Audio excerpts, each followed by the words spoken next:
kemerdekaan pers seperti bola kristal. Yang harus kita jaga gitu. Kalau jatuh dipecah gitu. Betul. Nah, cuma persoalannya kan sekarang muncul para abal-abal. Geram banget saya sama para abal-abal. Serius. Pernah nggak abal-abal itu bisa membayangkan bahwa karena berita ada seorang gadis gantung diri, ada orang yang rumah tangganya pecah, ada seorang ibu yang hampir kehilangan anak gadisnya karena adiknya udah mau bunuh diri. Mereka yang memeras dan sebagainya ini, atau mereka yang kelakuannya abal-abal, dia pakai baju dan kemudian selalu mengatakan saya berbadan hukum. Emangnya kenapa kalau lu berbadan hukum? Gitu aja gitu. Kelakuan lu dulu tunjukkan gitu loh. Hidup adalah tugas, dan tugas adalah tugas, bukan demi surga atau neraka, tapi demi kehormatan seorang manusia. Jadi kalau kita melakukan tugas kita itu bukan untuk surga atau neraka itu nanti, tapi untuk kehormatan kita sebagai manusia. Kita manusia itu ada kehormatannya. Ya kehormatannya itu jalankan tugas itu. Jadi tugas apa? Tugas saja, tugas lakukan jurnalis. Guru gitu ya, lakukan tugas ya. Makanya sebutkan manusia itu punya tugas ya ini.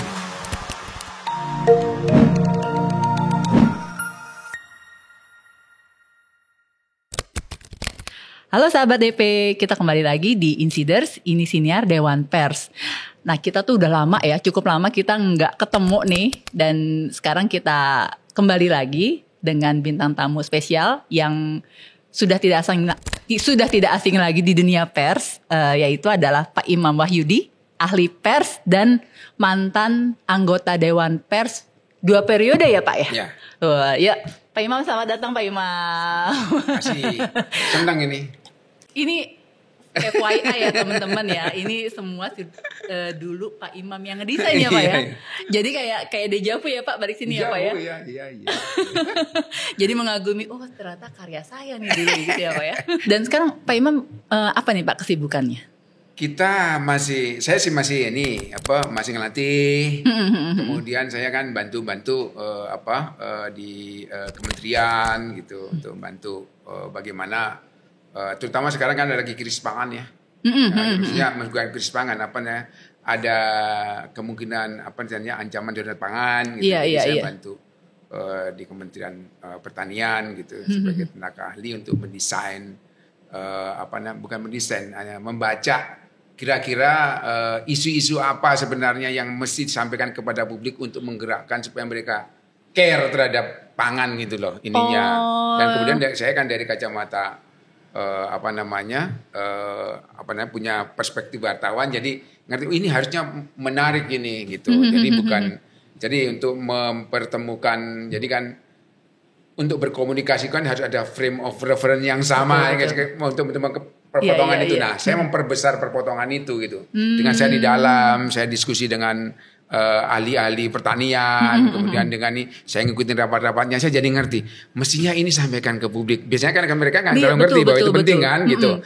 Makanya kemudian itu yang saya lakukan. Saya jadi selama berbulan-bulan itu yaitu belajar, kemudian mencoba menyarikan harusnya ini yang disampaikan kepada publik, kurang lebih seperti itu. Oh jadi strategi komunikasi dan buat diseminasi gitu ya Pak ya? Iya untuk diseminasi karena kan kebetulan kan saya memang sangat tertarik dengan isu pangan ya. Jadi dulu kan saya suka dorong-dorong teman-teman untuk urban farming. Itu sebenarnya sederhana karena saya pernah jadi juri dan salah satu pemenangnya itu membahas tentang bahwa Indonesia akan mengalami krisis pangan pada tahun 2040-an gitu.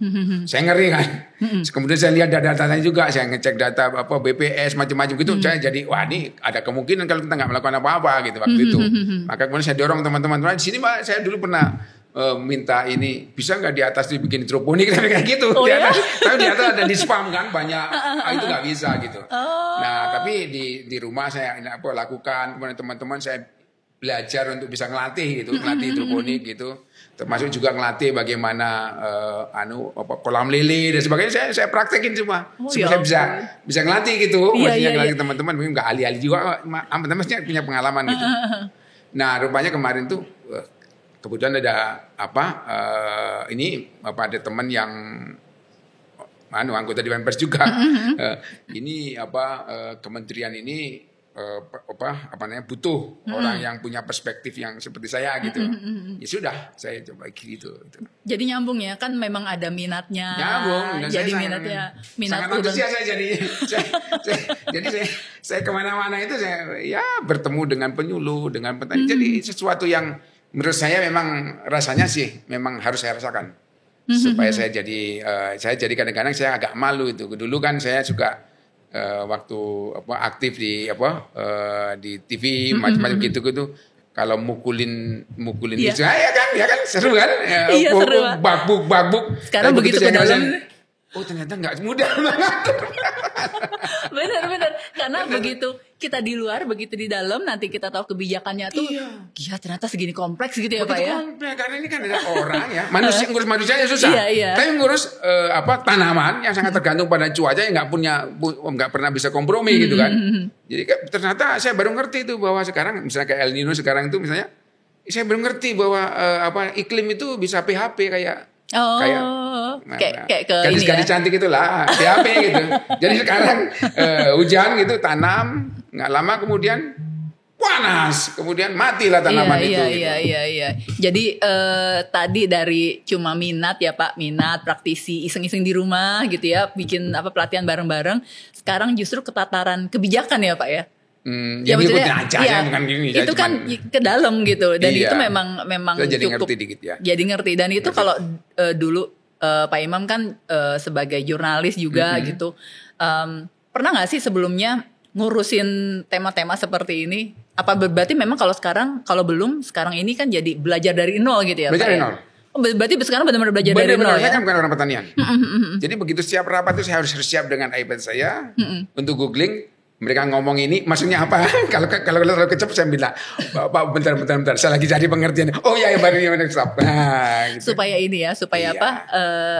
Nggak salah sambung gitu ya Pak ya? Sambung ya. Sama juga kan dulu saya misalnya waktu di TV ya, di TV itu kan saya jurnalis. Tapi saya selalu punya prinsip bahwa saya itu kalau bekerja itu adalah sedang kuliah tapi dibayar. Iya betul. Tidak sedang bekerja gitu. Makanya belajar ya. Iya saya belajar. Jadi kayak di TV itu misalnya saya bukan hanya di jurnalisme, tapi saya datang ke teknik, saya belajar dari teman-teman teknik, bahkan belajar bagaimana buka SNG, bagaimana pointing. Jadi kalau orang kan bisa milih kan, kalau ini ya udah ikut aja begitu santai, begitu sudah settle baru kita stand up. Kalau saya enggak. Saya ingin belajar itu. Sebenarnya gimana sih mengoperasikan ini macam supaya saya bisa connect gitu. Termasuk juga mengoperasikan bagaimana microwave dulu gitu kan harus naik macam-macam gitu. Saya ini kenapa ya macam-macam gitu. Nah, makanya kemudian karena saya bisa ngerasain bagaimana ini jadi menurut saya jadi agak bisa empati lah sama mereka karena enggak bosi lah gitu kan. Kan kadang-kadang kita kan di lapangan kan ya gitulah gitu dah. Tapi ada untungnya juga. Kemudian akhirnya kan pada saat kita mimpin newsroom jadi tahu. Betul, jadi hulu ke hilirnya tahu ya Pak ya. Dan itu kemudian pada waktu saya pindah ke Astro kan tugas saya pertama apa coba? Saya terlibat dalam proyek untuk membangun newsroom, bukan hanya studio, bangun newsroom dan studio gitu. Saya kan orang konten gitu. Iya. Tapi memang saya sengaja terjunkan itu supaya taste-nya dapat gitu. Jadi itu perspektifnya dapat gitu ya Pak ya. Jadi saya pergi ke Las Vegas untuk lihat alat macam-macam. Saya nggak ngerti persis salah, tapi saya tahu kebutuhan saya gitu. Iya. Saya komunikasi. Oh ini gitu. Kalau seperti itu. Berarti tadi sebagai ahli pers. Ahli pangan juga ya? Wah enggak bukan pangan. Ya makanya. Penggembira. Ya supaya ada perspektif lainnya. Nah itu juga Pak Imam kan juga terkait dengan sekarang lagi sibuk-sibuknya juga jadi tim sel ya Pak ya? Pers berkualitas gitu. Jurnalisme berkualitas itu gimana tuh Pak ngebagi konsentrasi tadi ya kan lagi ikut rapat El Nino gitu ya sama produksi padi misalnya kayak gitu tuh, habis itu harus ngurusin perpres jurnalisme berkualitas gitu. Itu gimana tuh Pak? Iya, itu kan sama-sama demanding ya Pak ya.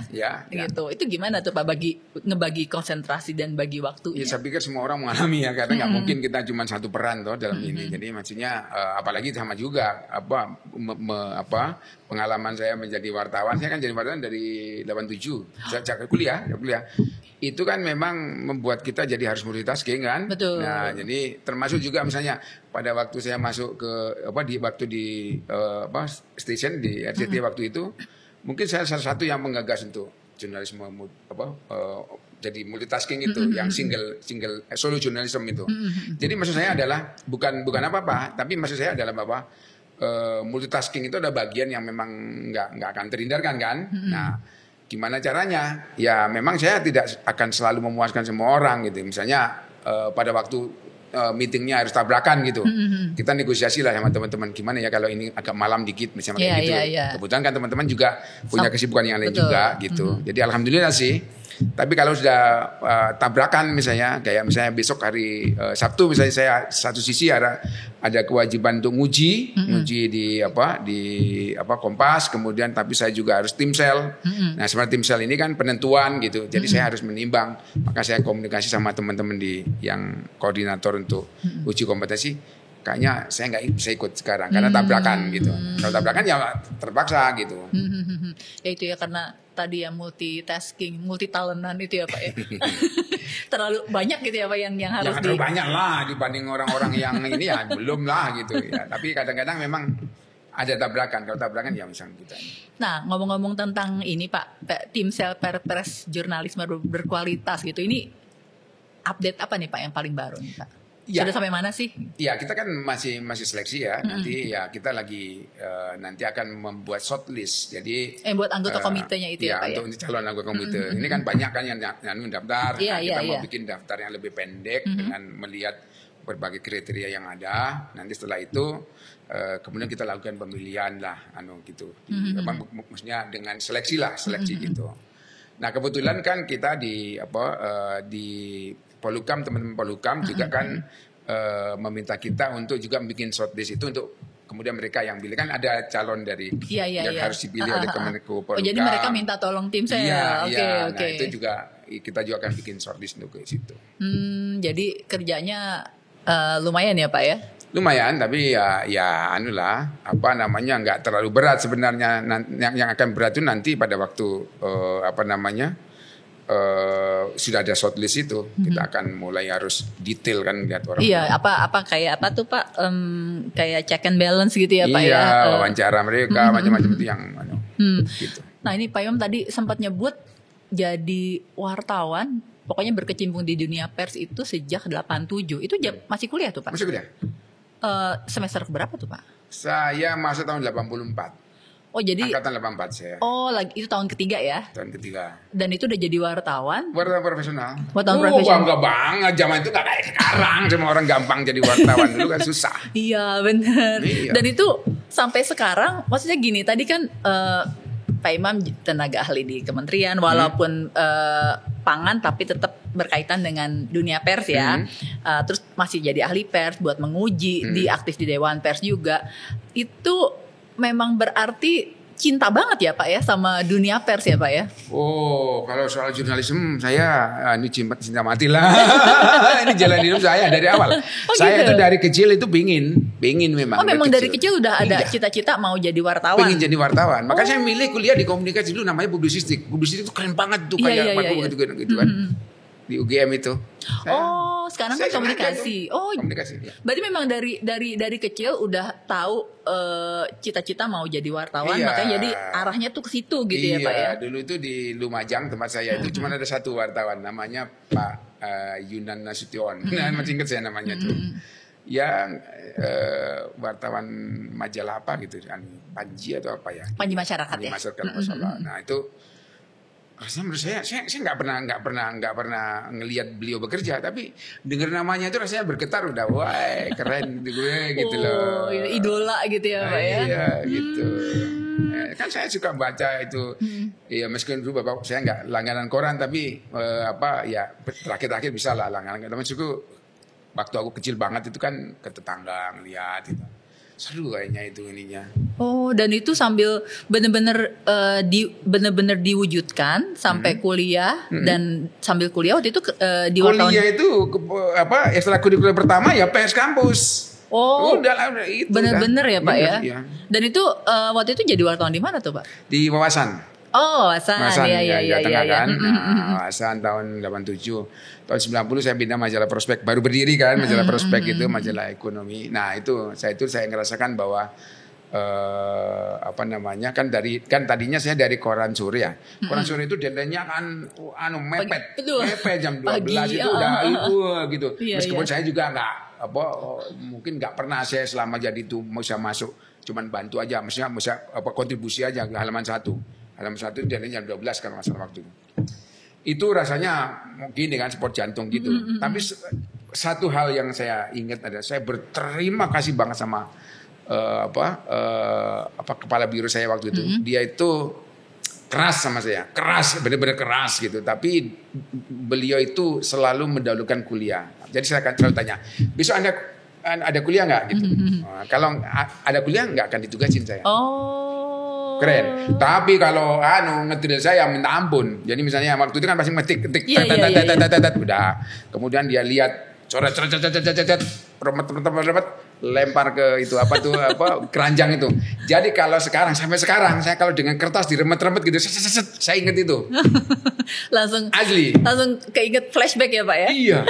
Tapi saya ingat bahwa beliau itu memang perfeksionis dan saya berterima kasih. Berterima kasih banget gitu. Ya, yang ngebentuk Pak Imam jadi sampai sekarang gitu ya.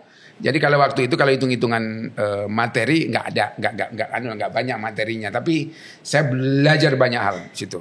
Koran sore gitu macam-macam gitu. Sehingga pada waktu kemudian saya pindah ke Prospek, majalah Prospek itu kan modelnya kan seperti Tempo ya, 3 bulan percobaan, 3 bulan lagi, 3 bulan kedua, 3 bulan ketiga. Kalau lolos baru 3 bulan ketiga baru diangkat jadi karyawan. Iya. Ya kan gitu kan. Nah, saya itu 3 bulan pertama itu kalau nggak salah baru masuk 3 bulan kedua, tulisan saya sudah dimuat dengan byline saya. Oh langsung, itu tuh bangga banget dong Pak. Bangga banget. Sebelumnya kan nggak ada byline. Cuma dikatakan kepada Camago gitu ya aja. Betul. 3 bulan karena ternyata tulisan saya dinilai udah jadi. Kenapa saya tulisan bisa jadi? Karena saya di koran sore tadi. Iya. Karena tadi di drillnya gila-gilaan ya Pak ya. Jadi begitu saya dikasih penugasan, saya tulis seperti ini. Biasanya kan teman-teman itu tanya jawab. Saya enggak, saya bikin jadi gitu aninya. Padahal saya juga enggak bertujuan seperti apa yang biasa saya lakukan gitu. Dimuat 2 halaman. Masya Allah keren banget itu. Langsung hati tuh kayak membuncah ya Pak. Minta ampun deh. Dan itu Pak? Dari situlah perjalanan seorang Imam Wahyudi sebagai yang sampai saat ini jadi tokoh pers gitu ya. Saya bukan tokoh pers, enggak lah. Ahli pers ya Pak. Ya, ahli pers kan banyak ya. Tapi kan maksudnya gini, komitmen Pak Imam itu di kalangan insan pers itu sangat tinggi gitu. Orang-orang tuh tahu, Imam Wahyudi yang emang bener-bener keras lah terhadap yang pers profesional gitu kan. Bukan pers tidak benar. Sebut aja pers abal-abalan. Ya gitu ya Pak. Ya. Dan bahkan sampai ada istilah mazhab Imam Wahyudi gitu. Itu apa sih Pak? Bisa dijelasin gak sih Pak? Gini sebenarnya itu cuma nggak ada mazhab Imam Wahyudi. Saya itu cuma berpegang pada Undang-Undang 40 ya. Kan kita Bible kita itu kan Undang-Undang 40 gitu. Dan sebenarnya seperti saya bilang, saya itu sering tidak mau terima gitu aja kan ininya. Karena kan saya di awal diajari jadi wartawan itu adalah skeptis. Betul. Skeptis mempertanyakan kan, segalanya. Mempertanyakan. Nah, waktu ada Undang-Undang 40 ini saya bingung nih pasal-pasal ini bagaimana sejarahnya ya. Nah saya dapat di sini memori van Tulichting itu yang sebel bantal itu. Saya baca itu di situ. Jadi maksudnya adalah selain bahwa itu pemahaman saya kemudian praktisnya, saya juga baca lah kenapa misalnya muncul pasal ini gitu. Karena itu kan sesuatu sebenarnya kalau di Quran itu asbabun nuzul kan. Itulah di situ jadi asal usulnya. Nah saya mencoba konsisten ke situ. Tapi ya teman-teman menganggap bahwa gini, sekali lagi begini. Saya ingin pas ini podcast ini. Jadi apa yang bedakan Undang-Undang 40 dengan undang-undang yang sebelumnya, Undang-Undang 21 tahun 84 ya, 82. Itu sekali lagi saya ingin sampaikan kepada teman-teman wartawan semua lah ini. Kalau generasi saya udah pernah ngerasakan era Orde Baru kan. Era Orde Baru itu menurut saya bahkan mimpi pun saya nggak ingin. Iya. Memimpikan untuk itu ya? nggak ingin saya gitu. Iya. Nah maksud saya adalah betapa dahsyatnya sekarang itu, betapa sebuah karunia yang harus kita jaga sekarang itu. Kenapa? Saya kasih contoh nih. Saya dulu adalah yang sebelum ada peristiwa 27 Juli itu terjadi peristiwa Gambir. Saya itu yang liput di situ itu. Oh gitu Pak. Saya yang liput. Maksudnya ya ada wartawan lain, tapi maksudnya waktu itu kan salah satunya Bapak saya kan TV waktu itu kan nggak banyak ya. Iya. Saya yang liput itu di depan mata saya dan saya tahu bagaimana kejadiannya. Bagaimana bentrok yang terjadi, tapi saya nggak bisa menuliskan itu contoh paling ekstrim ya. Saya nggak bisa melaporkan persis seperti itu, nggak bisa. Jadi kenapa? Ya setiap saat kan kita bisa ditelepon macam-macam kayak gitu, itu gampangnya itu. Saya lah yang liput bagaimana PDIP yang mau menjatuhkan Mega itu, yang PDIP. Oh PDI Suryadi itu. Saya itu yang liput itu. Dan saya di sana, saya yang liput siapa yang pergi ke Mendagri Hudina itu untuk mengusulkan adanya rapat munas luar biasa atau apa gitu. Saya ditugaskan ke sana, tapi saya kan skeptis saya. Iya. Ini orang-orang ini mewakili nggak ya? Saya ambil absennya, saya catat kan sekarang gabung ada handphone, saya catat semuanya apa jabatannya. Nama-namanya ya. Akhirnya saya tahu bahwa ini wakil bendahara, wakil sekretaris. Saya cek di anggaran dasar macam-macam nggak mewakili ini orang-orang seperti ini gitu. Yang misalkan kan mereka ketua, sekretaris, pengurus wilayah misalnya kayak gitu. Saya punya itu catatan waktu itu. Begitu saya ke newsroom macam-macam saya sampaikan ini nggak bisa. Yang harus ditulis gitu. Makanya waktu itu sih saya selalu bilang silakan tulis sesukanya, tapi jangan cantumkan nama saya. Selalu begitu saya pada saat menghadapi seperti itu. Gitu. Bayangkan itu teman-teman bisa nggak ngerasain hal seperti itu seperti sekarang? Nggak terjadi seperti sekarang. Artinya bahwa kemerdekaan pers seperti bola kristal. Harus kita jaga gitu. Kalau jatuh dipecah gitu. Betul. Nah, cuma persoalannya kan sekarang muncul para abal-abal. Geram banget saya sama para abal-abal. Serius. Iya. Sekarang ini saya tanya. Pernah nggak abal-abal itu bisa membayangkan bahwa karena berita ada seorang gadis gantung diri. Ada orang yang rumah tangganya pecah. Ada seorang ibu yang hampir kehilangan anak gadisnya karena anak gadisnya udah mau bunuh diri. Itu kelakuan abal-abal. Itu artinya mereka yang memeras dan sebagainya ini, atau mereka yang kelakuannya abal-abal gitu. Kelakuan abal-abal itu ya yang bukan, kan gini. Media pers itu, jurnalisme dibutuhkan karena publik itu ingin mengetahui informasi tentang segala sesuatu yang di luar dirinya kan. Betul. Otomatis syarat dari jurnalisme itu ada satu, kepentingan publik, ya kan, bukan kepentingan pembuatnya. Iya. Kedua adalah dia verified. Iya. Itu rukun imannya itu. Karena apa? Ya bagaimana? Kita nggak tahu ini situasi di Monas misalnya. Saya kan butuh situasi, misalnya saya mau ke Monas macam-macam. Kemana saya mencari? Betul, kita harus baca di media gitu ya Pak, makanya itu syarat mutlak. Tapi kemudian pada saat orang mengkhianati itu, gitu, apa yang terjadi? Itu yang terjadi. Jadi kebetulan saya riset soal itu yang seorang gadis di Aceh itu yang gantung diri. Bapaknya itu orang sangat miskin, hampir buta. Dia tinggal itu di atas rel yang nggak kepake.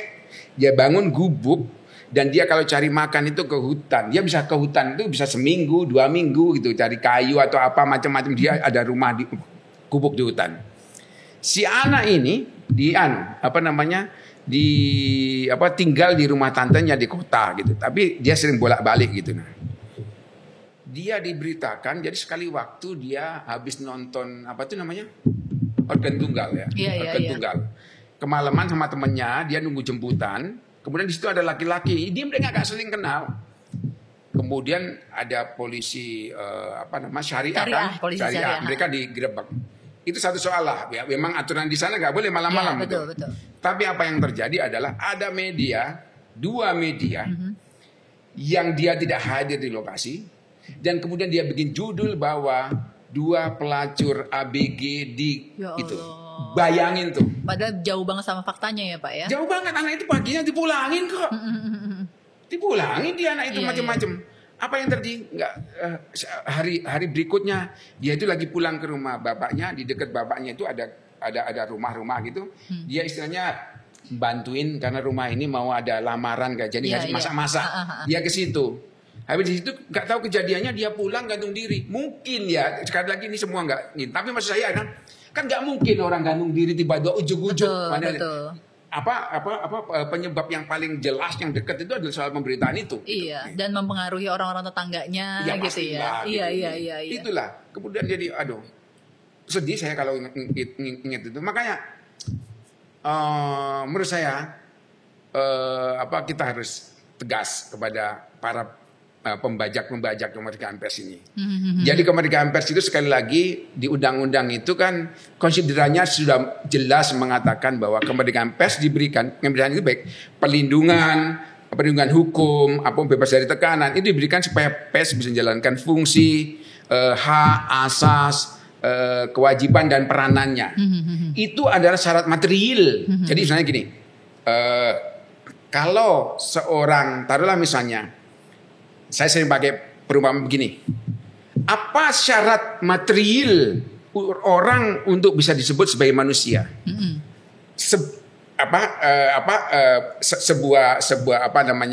Sebuah organ biologis gitu, itu disebut sebagai manusia itu apa syarat materialnya?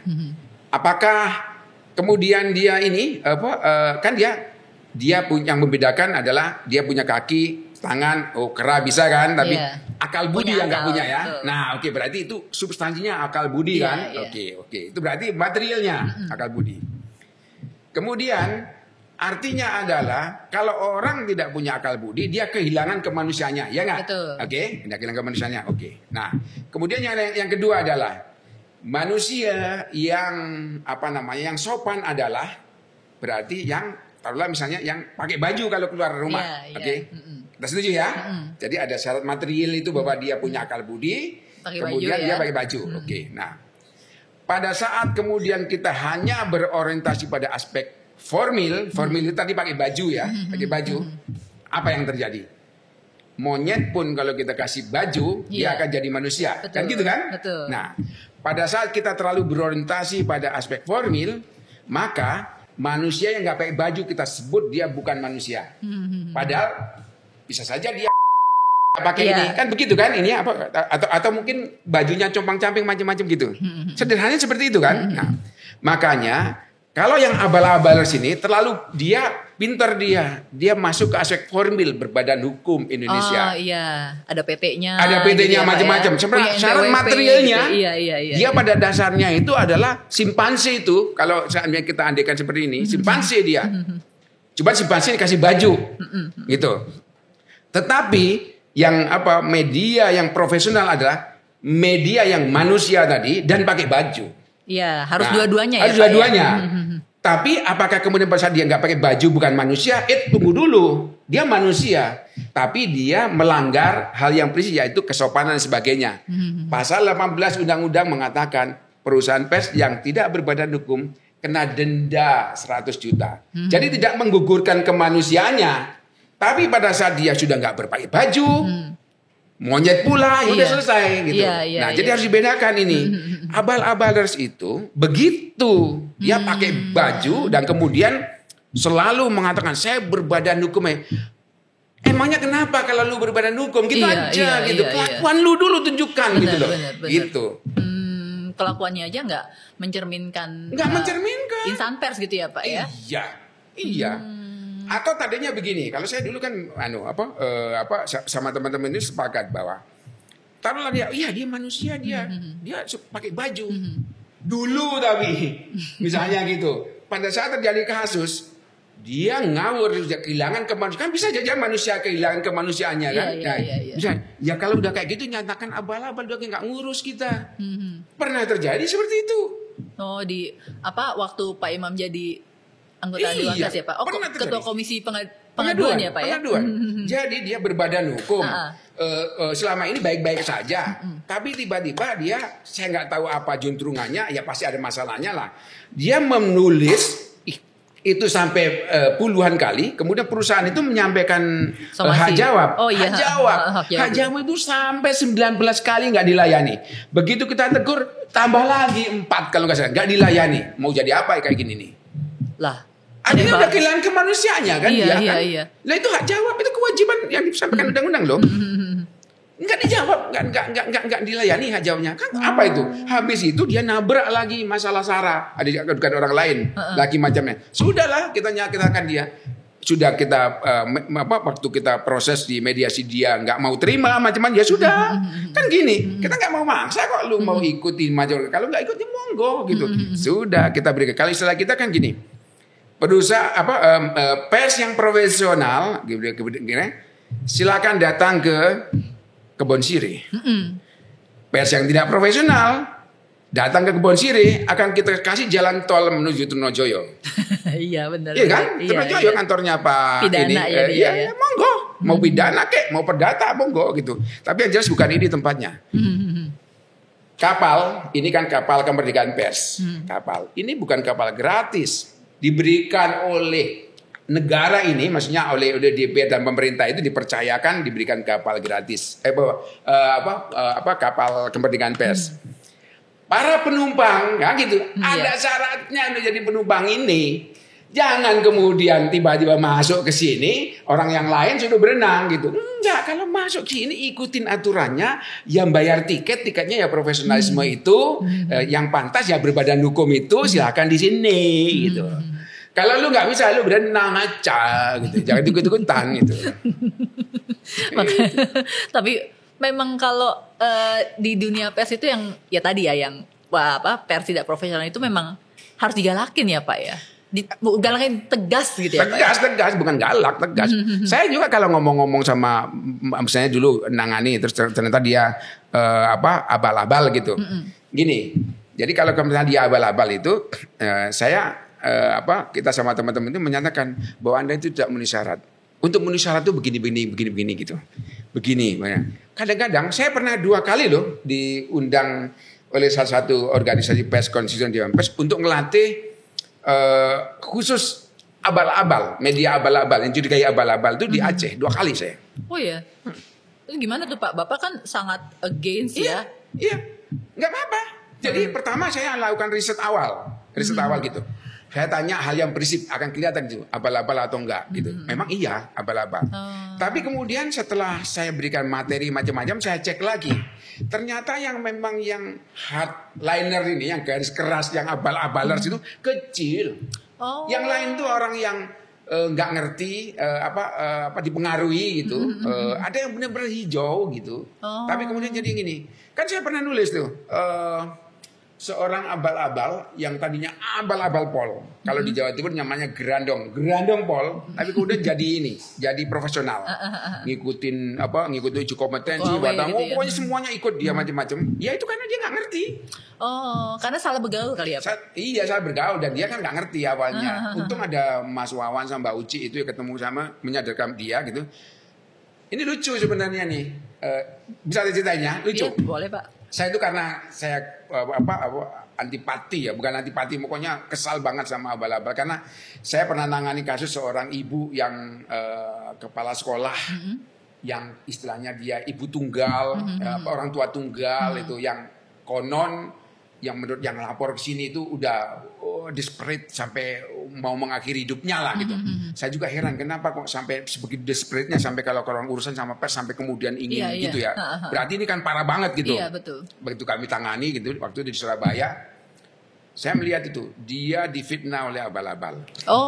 Jadi dia itu ibu yang berprestasi, kepala sekolah yang berprestasi, kemudian sekolahnya dibangun, kemudian kan banyak puing itu, datanglah biasa kan abal-abal itu nggak tertarik dengan hal yang kayak gitu, datang, kemudian minta duit lah nggak dikasih, ditulis lah bahwa ibu ini menjual puing ini, bayangin tuh, dan atasannya itu percaya karena ada office politicking, nggak ngerti ya.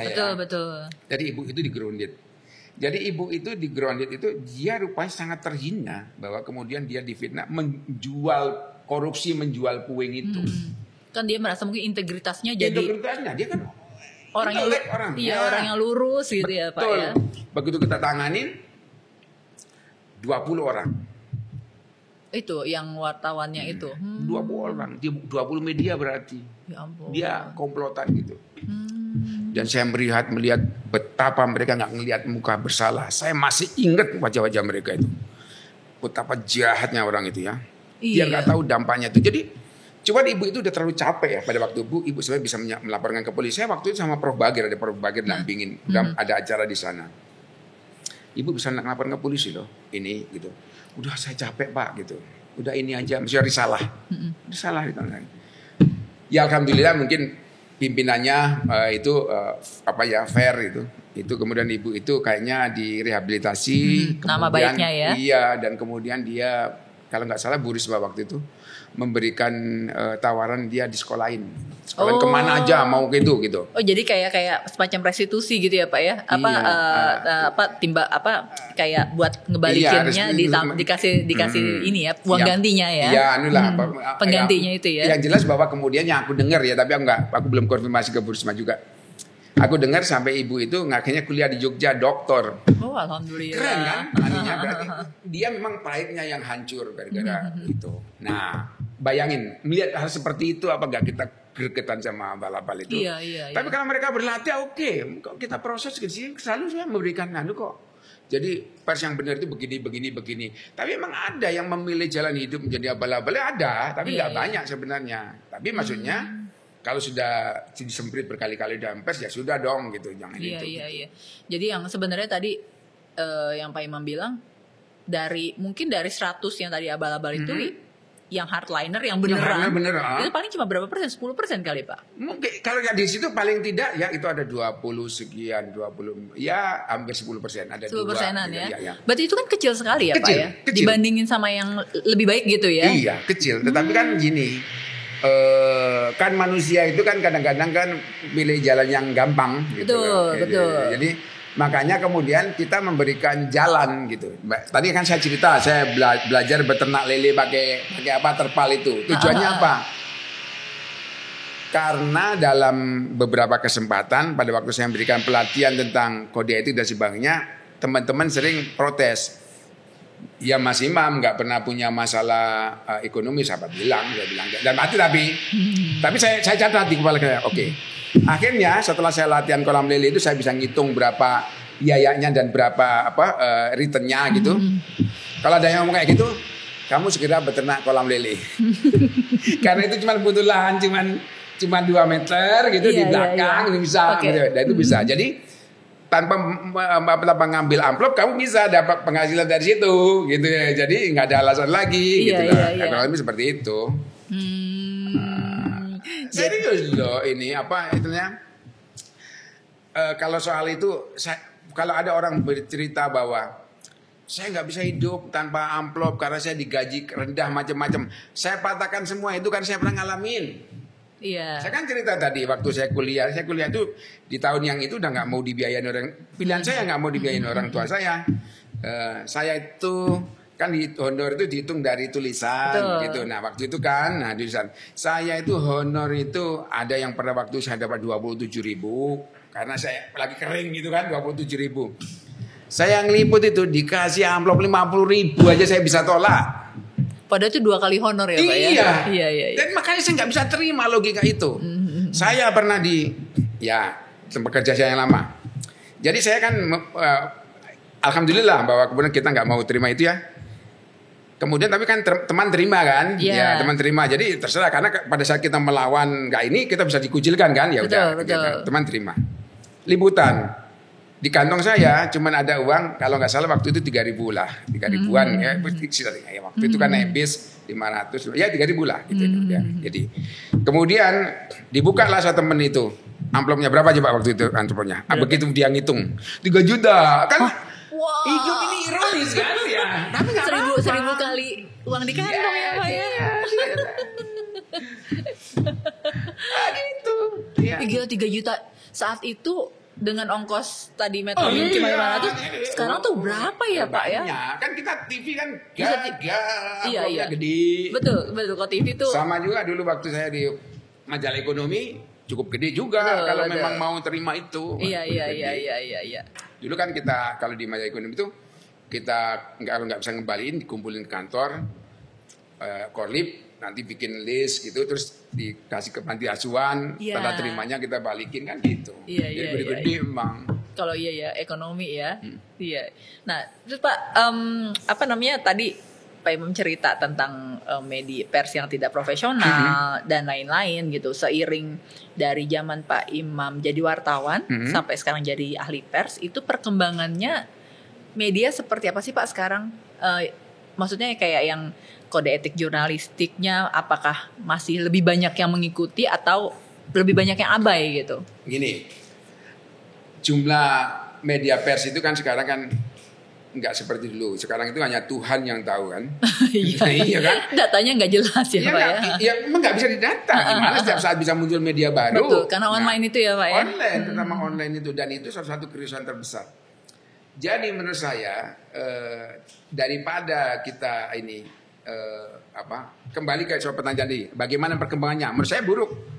Oh, jadi memburuk ya Pak ya? Memburuk dong. Kalau melihat dari kuantumnya ya, kan itu memburuk gitu. Berarti secara kualitas tuh turun gitu ya Pak ya? Turun lah. Gimana kalau kita lihat universe-nya segitu banyak, kualitasnya seperti apa kan? Iya. Tapi kalau kita mau melihat lebih dalam lagi, media-media profesional itu juga bukan hanya itu yang tekanannya adalah dari disrupsi kan. Betul. Disrupsi teknologi ini yang membuat kemudian banyak iklan sudah terbang ke medsos ya. Di platform digital dan sebagainya macam-macam. Kemudian membaca juga sudah mulai berubah. Sudah nggak baca koran lagi, banyak macam-macam gitu. Nah, itu kan jadi membuat tekanan yang tersendiri kepada media itu. Tetapi sebenarnya menurut saya seandainya sekarang ada terjadi hal-hal yang dalam tanda petik tidak menggembirakan, itu sudah terjadi sebelum disrupsi. Contohnya nih, jadi misalnya gini, coba cari di mana media sebelum disrupsi ya, sebelum banyak internet itu, di mana media yang konsisten, artinya untuk melakukan pendidikan kepada jurnalisnya. Nah itu udah mulai kan. Apalagi pada waktu itu misalnya muncul televisi, muncul ini sehingga kemudian kan kalau dilihat televisi itu misalnya, secara saya kan di RCT waktu di RCT itu saya nangani pertamanya koresponden itu wartawan daerah itu ya? Cuman berapa ya 28 malah nggak waktu. Kemudian berapa tahun kemudian setelah saya Wapimret macam-macam kemudian saya mulai menjelang saya keluar itu tiba-tiba ini berkembang setiap kabupaten banyak. Nah, artinya apa? Saya waktu itu udah ngingetin pada saat kita rame-rame untuk merekrut segini banyak kontributor, kita sedang menanam bom waktu. Apa bom waktunya? Satu, bagaimana kita bisa mempertahankan atau kontrol atas mereka gitu. Kontrol terutama kelakuan ini. Betul. Kedua adalah saya pernah coba kalian berapa uang kalian keluarkan untuk anggaran untuk liputan daerah. Sudah bagi dengan semua koresponden seolah-olah semuanya semua dapat di bawah 1 juta loh. Waktu itu aku udah bilang tuh, wah ini bom waktu. Aku dari luar ya bom waktu kali. Berarti dari mana mereka dapat uangnya? Iya, dan mereka bawa stempel ya. Yes, mereka pakai kan? Brand ya, bendera ini kan. Nah dari situ saya makin kenceng untuk yang soal lele itu. Karena saya ngeri itu warnanya. Karena kita bisa sadar kan, saya sering mengatakan bahwa jurnalis itu seperti orang yang memegang kunci bom lah gitu ya. Betul. Iya kan? Iya enggak? Kunci arsenal mau digerakkan macam kan dia bisa ini. Tetapi makin lama senjatanya makin berbahaya. Tetapi keahliannya itu makin lama makin turun. Betul. Gitu loh ininya. Kan gini, kan bahaya senjata itu kan bukan hanya miliknya media-media profesional seperti kayak Kompas, Harus Tempo dan sebagainya, tapi yang baru-baru tumbuh kan juga punya itu. Iya. Apalagi sekarang senjatanya itu kayak nuklir. Nuklir itu kan dia impactnya itu bisa berpuluh tahun kemudian, artinya menetapkan dia nih radiasinya. Iya. Online apa enggak kayak gitu? Iya. 10 tahun, 15 tahun lagi masih bisa orang buka. Iya, nge-Google saya masih bisa tuh baca berita tahun 2010, 2005 gitu ya. Iya. Sementara kalau kemudian kita ugal-ugalan, itu kan sama seperti itu. Iya. Ngeri kan? Jadi makanya sesungguhnya, tapi apakah kemudian kita harus kembali kembali ke zaman ini? Enggak. Yang sama sekali. Itu ya, enggak perlu kembali ke ini. Tetapi maksudnya undang-undang ini sudah memberikan makanya aku bilang Undang-Undang 40 tahun 99 tercipta pada saat Tuhan sedang tersenyum. Iya, benar. Kenapa? Dia itu singkat, cuma 21 pasal kalau nggak salah itu.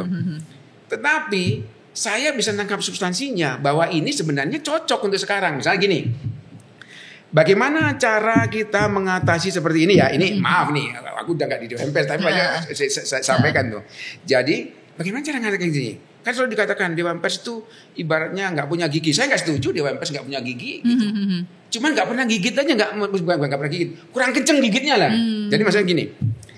Gigitan Dewan Pers, gigi Dewan Pers itu adalah bahwa dia diberi kewenangan oleh Undang-Undang 1 untuk memfasilitasi organisasi pers untuk membuat peraturan. Berarti ini fungsi legislasi, bisa kan? Yang dulu dipegang oleh pemerintah itu sekarang menjadi namanya suara regulasi itu. Dewan Pers juga diberi kewenangan untuk enforcement, untuk menegakkan peraturan karena dia berkewajiban menetapkan dan mengawasi pelaksanaan kode etik, enforcement gitu. Kemudian Dewan Pers diberi kewenangan untuk menyelesaikan kasus-kasus pengaduan terkait pers kan, akhirnya. Berarti dia adjudikasi. 3 dia pegang. Legislasi, enforcement sama adjudikasi. Udah dipegang semua. Oke. Lalu Dewan Pers juga diberi kewenangan untuk mendata perusahaan pers. Pada saat mendata perusahaan pers loh, bukan media loh. Mendata perusahaan berarti Dewan Pers harus menilai dulu bahwa perusahaan itu memang pantas data. Kalau enggak kan ngawur. Nah, kewenangan itu membuat Dewan Pers punya kewenangan untuk melakukan verifikasi. Benar nggak nih pers? Seperti aku bilang tidak semuanya. Ini manusia ada bukan? Ternyata monyet kan nggak bisa. Nah, seperti itu. Jadi itu semuanya giginya Dewan Pers tuh. Jadi multi ya Pak ya? Iya gini. Jadi kalau mau menegakkan ini, media yang memang tidak memenuhi itu nggak usah didata. 1, udah kan gigitan pertama. Gigitan kedua, media yang tidak memenuhi standar material maupun yang kalau material dulu ya, material nggak perlu diproses. Jadi seandainya ada pengaduan nggak memenuhi standar material, kesanain. Oh langsung dibuang, maksudnya bukan langsung dilempar aja ya Pak ya? Kami tidak berwenang, ini bukan wilayah kami, udah masih apa bukan gigit itu? Iya. Kemudian misalnya kalau memang peraturannya kurang detail, bikin peraturan.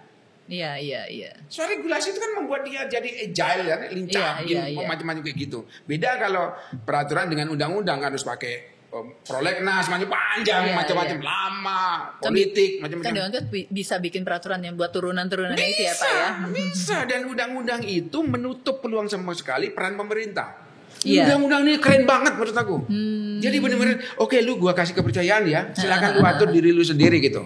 Menurut saya sebenarnya kalau mau memerangi nih para abal-abal sini, ya itu tadi nggak usah didata. Saya yakin juga sekarang nggak didata, tapi menurut saya mungkin ada 1-2 yang terbukti. Kemudian misalnya sudah didata, tapi kemudian terbukti bahwa dia memeras macam, keluarin, kan gitu aja. Iya, kalau kemudian ini masuk, kamu nggak punya tiket, udah sana beresin dulu lu, beresin material lu, macam-macam. Nah kalau kemudian material bener, kemudian nggak formilnya, penuhin formulnya, baru kamu masuk sini, kan gitu. Iya. Jadi sebenarnya sih ditegaskan gitu ya Pak ya. Jadi ya apa tadi? Tegas. Pak Imam bilang gigitannya dikencengin gitu ya Pak. Jadi jangan nggak usah nggak enak nggak tega gitu ya Pak ya. Ini sama seperti menerbangkan pesawat. Kan saya dulu pernah ada bilang, ini kan orang yang lagi belajar. Belajar itu di ground training dulu. Pesawat mana ada langsung bisa mengudara, ground training sampai bikin simulasi baru bisa terbang. Karena pers itu begitu ada masalah itu kayak pesawat jatuh bisa menimpa orang, bisa semua penumpangnya mati, macam-macam kan gitu. Iya. Kayak benar-benar ya Pak Imam itu benar-benar kesel gitu sama media. Kesel media saya. tidak profesional itu ya. Kenapa sih kalian suka mau nyebut abal-abal aja lah, itu istilahnya Pak Leo itu, tapi saya setuju banget itu. Karena dia kan menyaru seperti ini kan. Kayak apa, rusa berbulu domba gitu ya Pak. Bener ya? Barang palsu sebenarnya itu. Iya. Abal-abal sudah Medan kan, dia barang palsu. Iya. Seolah-olah dia barang asli, abal-abal padahal. Nah Pak, ini kan tadi kita udah bahas tentang media abal-abal tadi ya. Kalau media mainstream ini gimana nih Pak? Sekarang tuh konten-konten beritanya kalau menurut Pak Imam seperti apa sih kalau media-media mainstream? Kan juga mereka kan juga ada di online juga, walaupun yang di koran juga masih ada beberapa ya gitu. Ya saya sedih untuk seandainya ada media yang kan gini, kan ada media sosial. Kemudian saya dulu waktu saya di Dewan Pers juga sering diprotesin tuh bahwa ini kalau media sosial kenapa dibiarkan tanpa verifikasi, tanpa keberimbangan macam-macam gitu. Mereka kan bisa cepat, jadi kami kalah. Menurut saya itu pikiran yang menurut saya nggak pas. Jadi begini, saya selalu mengatakan begini, ibaratnya ikan dan kijang. Kijang itu keunggulannya di darat, begitu kamu cemplungin ke air mati dia, macam-macam gitu. Sama juga ikan, dia mau dibawa ke darat mati dia. Oke. Ini sama media sosial itu, dia itu pilihlah salah satu. Apakah dia malu air? Ya kalau malu air, kalian jangan meniru kelakuan seperti mereka. Kalian harus perkuat diferensiasi kalian dari malu air ini, sehingga orang melihat kalian itu sebagai rusa, bukan sebagai ikan. Kalau kalian mau memposisikan diri seperti ikan, maksudnya ini analogi aja, mau diorganisasikan seperti ikan atau mau rusa. Kalau seandainya pers profesional itu rusa, ya media sosialnya ini ikan. Ya jangan kemudian kalian niru-niru ikan yang bisa berenang cepat, mereka nggak bisa. Jangan juga kemudian meniru bahwa kalian main di kecepatan, nggak bisa. Iya. Ke diferensiasi kalian itu adalah bahwa saya bilang sama gitu, bahwa kalian tuh untuk kepentingan publik kemudian verified. Iya, check and balance, check recheck gitu ya Pak ya. Check and recheck. Jadi kan untuk verifikasi itu macam-macam, bisa melalui keberimbangan, bisa melalui verifikasi itu, macam-macam lah, banyak yang turunannya itu. Tapi kurang lebih seperti itu. Pada saat kalian mencoba mati-matian ngikutin ini, ya sudah kalian lewat, sudah nggak dianggap rusak. Di air juga nggak pintar berenang, ya udah matilah gitu. Padahal kan sebenarnya tadi ya itu analogi ikan kijang ya Pak ya. Ya gunakan keunggulan kan. Kijang bisa lari cepat misalnya. Ya pakai itu karena kan kalian nggak bisa berenang gitu, ya Pak kira-kira ya. Nggak bisa. Jadi mau dua-duanya, mau main cepet-cepetan nggak iso. Nggak bisa, ya kalah lah sama Facebook, sama yang apalah yang Twitter dan sebagainya, kalah pasti gitu. Jadi sekarang harus konsisten mencari keunggulannya itu gitu loh. Nah terus kalau Pak Imam ngelihat kan sekarang banyak media itu ada yang lebih cenderung mengejar rating dan klik gitu ya, udah lama pembaca itu. Ya. Apalagi terutama clickbait ya, terutama online gitu. Itu gimana sih Pak sarannya atau? Iya, saya bukan ahlinya, tapi paling tidak kayaknya nggak bisa. Kalau ini kan saya nggak pernah mengelola media online. Tapi maksud saya begini, prinsipnya adalah sebenarnya kalau dikaitkan itu kan dari dulu kan rebutan pasar itu biasa. Ya, itu salah satunya. Makanya kemudian ada divisi bisnis, ada bagian bisnis ini. Biar bisnis aja mikirin kayak gitu. Nah, cuma persoalannya sekarang kan memang semuanya serba susah ya. Iya. Nah, menurut saya salah satu yang perlu diingat, termasuk media sustainability ini kan, itu kan salah satunya adalah supaya platform itu berbagilah ininya. Betul. Karena dia sudah mendapatkan banyak keuntungan dari mereka mengcater konten-konten jurnalistik itu. Itu salah satunya. Tapi ada hal yang lain yang dari dulu sebenarnya kepikir adalah bahwa negara harus hadir. Negara loh ya, negara harus hadir. Kenapa? Begini, logikanya begini. Sekarang menurut saya makin penting keberadaan jurnalisme. Kenapa? Terlalu banyak hoax kan? Iya. Nah, kalau banyak hoax, kemana kita menolehnya? Iya. Jurnalisme kan? Iya. Sekarang kan di medsos tuh isinya banyak. Iya. Dan kita biasanya kalau mau cari ini yang benar yang mana? Karena apa ya Pak? Banjir informasi gitu ya Pak ya. Jadi kan kita salah satunya yang kita cari klarifikasinya adalah di media ya Pak ya. Iya. Nah kalau medianya nggak dipercaya kan repot. Susah, betul, nah media nggak dipercaya karena dia isinya dying ya, maksudnya udah mau tidak mau macam-macam. Jadi menurut saya negara harus hadir. Negara harus hadir. Negara hadir bukan untuk membiayai media-media ini, tapi negara hadir untuk mewujudkan jurnalisme berkualitas. Ya. Apakah bentuknya trust fund, apakah bentuknya insentif? Kalau gini, kalau kalau CIS-nya itu punya gagasan begini, itu di Amerika, tapi belum jalan juga kayaknya di Amerika. Jadi semua warga negara yang sudah dewasa dan mulai huruf itu seolah-olah punya dikasih negara misalnya senilai X gitu. Karena misalnya kita 100.000, ya 100.000. Nanti saya punya akun itu, punya PIN dan sebagainya gitu. Nah pada saya mengakses Kompas gitu, Kompas nilainya berapa, berkurang itu saya itu. Nanti masuk ke situ. Jadi ada kayak kredit gitu ya Pak? Iya, kayak kredit itu. Nanti makin lama makin kurang kredit saya. Nanti bulan depan dapat lagi gitu. Nah, tapi itu gagasan bagus. Saya pernah sampaikan juga ke Pak Mahfud segala macam waktu itu. Tapi terus terang saya agak khawatir nanti jadikan politik gitu kan. Ya, nanti misalkan. Tapi sekali lagi itu sebuah gagasan yang perlu kita exercise. Yang lain adalah saya tuh dulu udah sampaikan juga ke waktu itu ya, mungkin harus saya proposal tertulis yang detail gitu. Waktu itu belum saya. Jadi saya sampaikan ke Kominfo juga, ke Pak Usman Kansong juga sampai dikerjakan. Jadi begini, negara menyediakan satu budget, kemudian dipercayakan ke beberapa perguruan tinggi yang kredibel. Ini ada dana abadi ya, nanti kalian dapat segini. Tujuannya adalah kalian seleksi orang-orang idealis yang ingin bikin media dengan sebuah model bisnis yang menurut kalian visible. Ya kan? Datang dia, nanti diseleksi proposalnya, akhirnya difunding selama 2 tahun misalnya, 2 tahun. Kalau gagal ya udah. Kalau berhasil mungkin bisa dijadikan studi untuk direplikasi. Jadikan jadi contoh model, gitu ya. Jadi maksudnya adalah tapi jangan pemerintah yang di situ, tapi perguruan tinggi. Kampus ya. Karena kan dua pengembangannya, studinya akan berkembang, medianya juga akan dapat pengawasan oleh orang yang kompeten, gitu kan? Kan gitu kan, kalau perguruan tinggi kan kita gitu ya. Jadi maksud saya begitu itu. Nanti dengan cara seperti itu mungkin, karena kalau sekarang di era sekarang itu susah kalau kita menyerahkan upaya untuk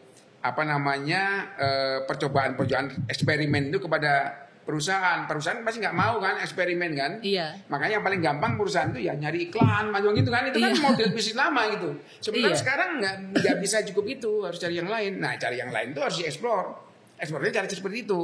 Dan lama-lama kan ketemu tuh mungkin keseimbangan kecil-kecil gitu. Sebayangan saya sih, tapi kan ini masih di tataran ide ya. Nah, tapi semuanya harus di-exercise. Dan negara harus hadir. Bener Pak, kalau memang perusahaan yang diminta untuk eksperimen ya mereka kan nggak mau gambling. Nggak mau gambling. Ya kan?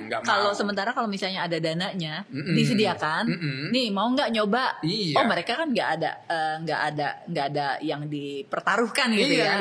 Pakai uang orang gitu kan. Gitu. Itu lebih memungkinkan sih. Memungkinkan. Menurut saya gitu. Saya dulu pernah sampaikan gagasan ini ke UNESCO, ke Ming ya waktu itu ya. Tapi ya saya bilang, Ming, daripada kalian membiayai seminar-seminar atau apa, mungkin bisa pilih berapa 10-15 orang untuk bikin media, kalian funding selama 2 tahun gitu. 2 tahun menurut saya, nanti kalau gagal ya sudah gitu. Toh hal yang sama juga dilakukan di negara-negara tapi negara-negara yang belum demokratis kan, biasanya kayak gitu kan, kepentingan untuk demokratisasi gitu. Tapi ini bukan demokratisasi, tapi menurut saya ini demokratisasi juga. Bayangkan seandainya kemudian media yang kredibel satu persatu mati, dari mana kita dapat? Betul Pak. Bagaimana bisa mewujudkan transparansi? Bagaimana bisa mewujudkan akuntabilitas dari pemimpin politik kalau nggak ada media seperti itu? Betul. Apa yang terjadi? Jadi sesungguhnya ini adalah public good sebenarnya ini. Berita itu nggak boleh dipandang media itu. Makanya saya dari dulu nggak pernah sepakat, selalu dibilang bahwa ini adalah sebuah industri, ini adalah sebuah, bukan begitu pakai logika industri, berarti dia harus untung. Betul. Harus dan earning ya. Sepakat, tapi memang ya, Pak, kalau kita kan bersuara di tengah kesunyian, ya sudahlah. Nah itu kan berarti Pak Imam memang dari 87 ya Pak ya, dari kecil malah udah pengen berkecimpung di dunia pers sampai sekarang punya idealisme tersendiri gitu. Nah itu gimana sih Pak cara mempertahankan itu Pak, tetap jernih dengan memegang memegang idealisme, tapi juga kan ada bergabung dengan perusahaan A mungkin dia akan ada kebijakan apa, dengan B ada kebijakan apa. Itu bisa di-share nggak sih Pak tips-tipsnya buat rekan-rekan teman-teman yang nonton gitu? Saya bukan yang ideal, saya bukan nggak ideal sih, biasa, sama manusia biasa. Tapi yang paling penting begini, menurut saya dan saya juga diajari sama orang tua saya itu bahwa ada batas, ada batas sebenarnya. Jadi misalnya gini, cara Jawa nih, Jawanya misalnya, kalau kamu pingin ke sana, kemudian di sana ada ini gitu, kamu tetapkan batasmu. Bahwa kalau udah sampai sini, ya sudah aku nggak bisa kompromi, aku harus ini ngelawan atau pergi, mundur gitu. Jadi take it or leave it, tiketnya fight gitu macam-macam. Dan itu memang itu betul. Jadi begini, saya pernah bekerja di sebuah perusahaan. Yang dimana kemudian kita itu jadi seperti diarahkan untuk menjadi elemen partai lah, Oke. Ya gitu ya, tahu kan maksudnya? Yeah. Nah itu. Nah, saya udah ada satu titik nih saya nggak ininya, dan ini bukan hanya saya tapi teman-teman gitu. Jadi begitu ada satu titik bahwa kita nggak bisa mentolerir lagi, maka pada waktu kita bikin mosi tidak percaya. Kepada pimpinan kita gitu bahwa kita mau mogok kalau ini tidak dihentikan. Oh, ini nggak benar ya, nggak gitu benar ya. gitu. Sementara pada waktu itu nggak seperti sekarang. Dulu kalau kita dipecat dari perusahaan itu kita nggak akan pernah bisa bekerja lagi. Zaman Orde Baru itu, akhir-akhir Orde Baru. Jadi nggak bisa kerja, udah selesai. Karena dulu semacam ada agreement di antara perusahaan-perusahaan itu untuk tidak menerima. Karena dulu cuma sedikit ya Pak ya. Sedikit. Nah, jadi kita pilih itu, kita pilih dengan risiko bahwa kalau kita kalah, kita out. Iya, dan nggak sulit dapat kerja lagi gitu. Nggak bisa dapat kerja lagi. Nah, waktu itu saya beruntung bahwa saya punya istri yang garis keras soal itu, gitu loh. Jadi bayangin misalnya, saya pada waktu di majalah itu, pada waktu itu situasi sedang ya memang orang nggak bagus, tapi maksud saya bahwa saya ada saat dimana saya selalu memberikan batas tiga kali. Jadi menjelang deadline itu kan kita subuh gitu untuk naik cetak itu, tiba-tiba datang orang dari pracetak, Mas tolong dipotong ini. Gue saya baca, ini kan nggak masuk di rapat, kok bisa ada nih tulisan ini? Oh. Tapi karena ini majalah ya kan harus diisi, maka kemudian saya bilang ke redpel saya, ini gimana cetaknya nih? Udah, redpel saya ya udah masukin aja satu. Saya hitung tuh satu tuh. Ternyata 2 minggu berikutnya muncul lagi kasusnya serupa. Oh, ada orang lain.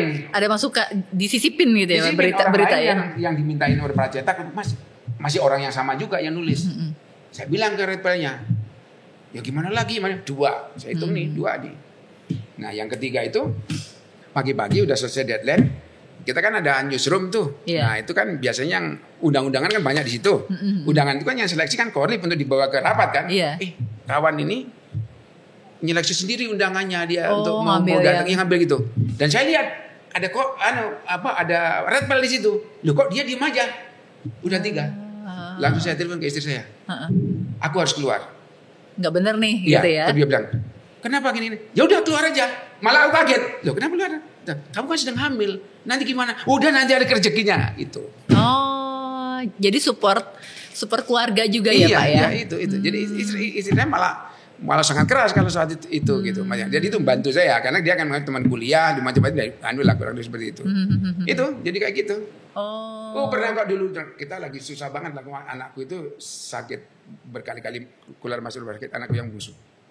Terus aku jadi mikir juga karena ada temanku dari kantor sekretaris redaksi datang, dia kaget melihat rumah saya. Waktu itu saya udah wabim itu. Terus dia bilang, kamu benar tinggal di sini gitu kan? Aku kontrak gitu. Iya, aku bilang. Tapi setelah dia pulang itu aku mikir bang, iya, hidup kok sama aja. Aku gitu. Terus aku bercanda sama istriku, gimana? Kalau kita terima amplop aja, begitu. Lebih baik kita pergi ke Tanah Abang, kita beli kain, kita jual baju. Oh. Dari aku seneng gitu. Tapi emang cocok karena alhamdulillahnya dapat pasangan yang sekufu ya Pak ya. Iya. Jadi kan banyak ya salah satunya mau lurus tapi pasangannya ada ya. Enggak, Alhamdulillah gitu. aku dapat karunia itu. Ya. Jadi ya tapi kalau buat rekan-rekan yang memang masih belajar untuk menetapkan idealisme itu berarti memang intinya harus dikuat-kuatin dan cari support gitu ya Pak ya. Iya kan ini pilihan sebenarnya, nggak ada yang nyuruh. Betul. Jadi jurnalis kan nggak ada yang nyuruh, itu pilihan. Artinya Pak, ini jadi jurnalis berarti jalannya gini. Masa kemudian mau bikin jalan ke sana tapi tetap mau jadi jurnalis, nggak fair itu, nggak fair menurut aku. Kan ada orang bilang kalau jadi mana cari makan, yo wes kamu cari makan tempat lain, jangan jadi jurnalis lah. Jadi jurnalis itu susah. Iya, susah kan? Jurnalis itu harus pintar. Bukan saya mengklaim, tapi harus pintar kan? Betul. Bagaimana dia ini? Kedua dia harus kuat. Ngadepin saya bilang bahwa urusan sama orang itu nggak gampang gitu, harus kuat macam-macam. Jadi ya jangan jadi jurnalis kalau nggak ini gitu loh. Betul. Ya cari profesi yang lain gitu ya Pak ya. Gak usah maksain gitu ya Pak. Seperti kita di nikahin dengan abang, ayo kita jualan baju. Oh iya benar. Tapi akhirnya jadi jualan baju Pak. Enggak. Aku kan sebenarnya bercanda juga ininya gitu. Tapi gini, saya percaya bahwa Tuhan itu, contohnya nih ya, saya percaya bahwa Tuhan itu nggak tidur. Tuhan itu sebenarnya menurut saya punya sense of humor yang kadang-kadang keterlaluan aja menurut aku gitu. Kita dibikin susah banget, baru kemudian nanti ini. Contohnya aja. Jadi ada teman dia akhirnya suaranya nyampe ke teman baik gitu. Dia itu sebenarnya ke aku bahwa aku itu aniaya sama keluarga gitu. Apa zalim? Istilahnya ya Pak ya. Karena kerja gini tapi hasilnya gitu-gitu aja gitu macam-macam. Tapi dia bukan untuk untuk mencela gitu, tapi kamu pikirkan juga bagaimana cara untuk ini. Nah, akhirnya Tuhan datang kan ini. Jadi saya sudah memutuskan bahwa saya harus keluar dari tempat saya itu. Saya dapat 3 tawaran, bayangin tuh. 3 tawaran pekerjaan itu sebelum saya keluar. Tapi kan saya hidup gini, saya akan keluar nanti setelah saya menyelesaikan misi saya untuk liputan haji yang selalu tertunda karena berbagai hal gitu. Pokoknya setelah liputan haji saya akan keluar. Belum kan keluar saya dapat 3 tawaran. Iya benar itu. Tawaran itu akhirnya saya pilih, akhirnya itu saya masuk ke yang situ yang gajinya sekian kali lipat. Nah saat itu berarti Tuhan lihat gue gitu. Itu kan gajinya gede ya Pak ya. Langsung alhamdulillah. Gak jadi deh jualan baju ya Pak. Gak jadi. Jadi memang Tuhan gak tidur. Iya. Jadi mungkin kalau buat teman-teman yang di rumah yang masih gamang gitu ya Pak ya. Ya keep on believing gitu ya Pak ya. Iyalah. Keep the faith kayak lagu Bon Jovi Pak. Jadul banget nih referensinya. Tapi yang penting itu pilihan kok, jangan. Betul. Iya. Kalau memang maksa, kecuali kalau jadi jurnalis, nah itu baru lain soal. Iya kan, karena sekarang banyak maksudnya terutama dari teman-teman di daerah ya Pak yang memang makanya saya ingat pas lagi acara ke daerah selalu kan keluhan gimana nggak ada gaji dan lain-lain. Tapi jumlah media terus naik gitu. Jadi ini gimana? Katanya nggak ada nggak makmur gitu ya, nggak sejahtera. Tapi kok masih banyak yang pengen jadi wartawan gitu. Itu kira-kira itu menurut aku nggak masuk akal. Ya nggak masuk akal bener ya Pak ya gitu. Oke. Nah itu tuh Pak, kalau tadi kan ya Pak Imam juga nyinggung banyak media tidak profesional dan lain-lain. Itu kalau untuk mekanisme pengawasan yang paling efektif untuk pelanggaran etika-etikanya itu seperti apa sih Pak? Kira-kira yang paling visible gitu. Menurut aku kita mulai dari, kalau ini kan ngambil yang paling mudah aja ya, maksudnya yang paling ini. Nah, menurut aku adalah, kan sudah mekanismenya adalah bahwa kalau seandainya media profesional, itu disesuaikan dengan mekanisme Undang-Undang 40 melalui Dewan Pers. Ya itu aja. Jadi menurut saya yang paling gampang itu adalah di sininya, yang penjaga pintu ini, siapa yang bisa diproses di sini dan siapa yang tidak, itu aja. Lu nggak bisa, nggak usah. Jadi harus jadi raja tega gitu ya Pak ya? Raja tega gimana? Ini kan cuma begini. Kalau kita punya sebuah lahan gitu kan, lahannya ke sana, tapi kalau sangat luas, belum kita pagar macam-macam. ada rumah liar di sini, saya dibiarin. Lama-lama bisa nggak ngusir ini? Iya, banyak kan Pak di mana-mana, terutama di Jakarta ya. Banyak kan akhirnya gitu. Jadi mereka malah lebih galak. Sampai punya RT RW segala. Iya. Jadi intinya dari awal memang harus tegas ya Pak ya. Tegas dan ya galak tadi pakai gigitannya dikencengin ya. Supaya nanti nggak ada penumpang-penumpang gelap itu ya Pak ya. Mau kita gigit yang orang kita juga kok, maksudnya orang yang profesional kok, memang salah ya digigit gitu macam. Ini yang nggak lah, kok gitu buang gitu. Oke. Nah ini Pak, sekarang kan dunia pers itu banyak yang menganggap itu lagi suram gitu ya Pak ya, karena memang ada disrupsi dan lain-lain. Kalau Pak Imam melihatnya tuh masa depannya akan seperti apa sih Pak? Apalagi ada Perpres, kan pemerintah juga berusaha mengintervensi dengan regulasi itu ya, Perpres Publisher Rights dan lain-lain. Itu kira-kira masa depannya akan seperti apa nih Pak? Jadi satu, Publisher Rights menurut saya bukan upaya untuk intervensi, malah itu sebenarnya kebutuhan kita sendiri kan, supaya berupaya negara hadir untuk menekan itu kan, butuh perpres. Tadinya kita berharap ada undang-undang, tapi karena undang-undang lama, perpres dulu nggak apa-apa. Tapi maksud saya adalah kalau soal prospek, jadi saya itu selalu yakin sampai sekarang pun bahwa ya seperti tadi, bahwa manusia itu kan butuh informasi kan sebenarnya. Berarti jurnalisme itu dibutuhkan, cuman jurnalismenya seperti apa? Apakah seperti sekarang? Kalau seperti jurnalisme seperti sekarang yang seperti bahwa harus punya gedung tinggi, mentereng, punya banyak karya macam-macam, itu udah lama saya nggak percaya itu bahwa itu akan bisa bertahan gitu loh. Jadi harus bertransformasi. Sebenarnya di gedung ini juga dulu kan pernah waktu menjelang HPN di Ambon itu ada diskusi tentang disrupsi juga. Ada pemilik media, ada DBR, ada pemerintah, Kominfo dan sebagainya. Waktu itu saya bilang bahwa cara berpikir kita seperti mengejar ekor sendiri, jadi muter aja gitu. Kenapa begitu? Karena kita tidak pernah mau menarik diri keluar untuk melihat sebenarnya persoalannya seperti apa. Jadi maksud saya adalah karena berpikir gini, karena kita ingin menyelamatkan perusahaan, maka jurnalisme diperkosa. Tadi kan sebut clickbait, macam itu kan untuk menyelamatkan media kan, perusahaan. Sementara perusahaan ini kan ada karena jurnalisme ini. Betul. Coba kalau orang nggak butuh jurnalisme, nggak ada perusahaan ini. Jadi saya nggak pernah setuju ayam dan telur, enggak, udah jelas ayam telur adanya mana, telurnya mana. Kan ada jurnalisme, kebutuhan jurnalisme ini, maka kemudian muncul perusahaan, kayak gitu kan. Nah, karena kita mau menyamakan jurnalisme dan gara-gara bentuk perusahaannya seperti sekarang nggak cocok, ya kita cari bentuk yang lain, model yang lain gitu loh.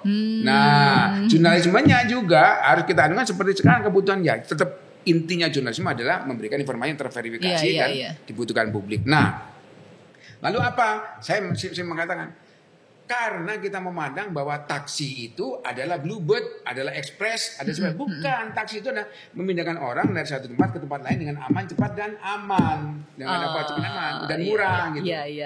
Lalu apa? Ya bukan bisa tentu bukan bluebird, tiba-tiba ada Gojek macam-macam gitu. Ada online ada gitu ya. Nah, lalu perusahaan pers dia belum tentu juga punya gedung gede-gedean macam-macam gitu. Harus diredefinisi. Iya.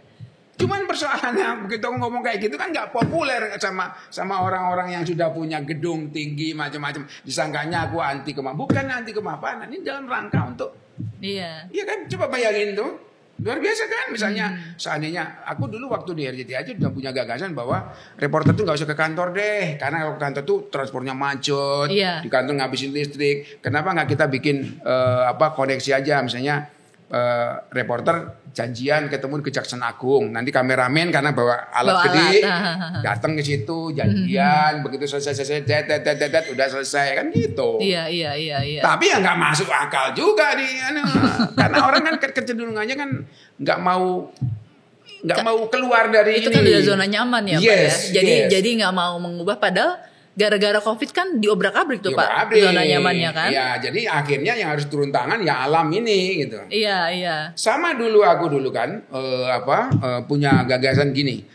Sesungguhnya reporter itu nggak boleh anak baru itu langsung ke lapangan jadi reporter. Yang jadi reporter itu harus orang senior. Di TV loh ya. Iya. Kenapa? Gimana ceritanya? Kita mau live Kemudian anak baru kemarin sore, kalau dia salah ngomong, nggak tahu tersangka sama terdakwa, ngawur kan itu kan itu ya. Makanya saya bilang, jadi dibalik kalau dicetak itu orang yang senior ada di belakang meja. Iya, editor. Kalau dicetak itu kemudian reporter baru di luar. Kenapa? Betul. Karena mereka punya waktu 24 jam kalau harian dan punya waktu seminggu kalau majalah. Betul. Untuk kemudian kan diedit gitu ya, disunting gitu ya. Nah kita yang TV nggak ada editingnya.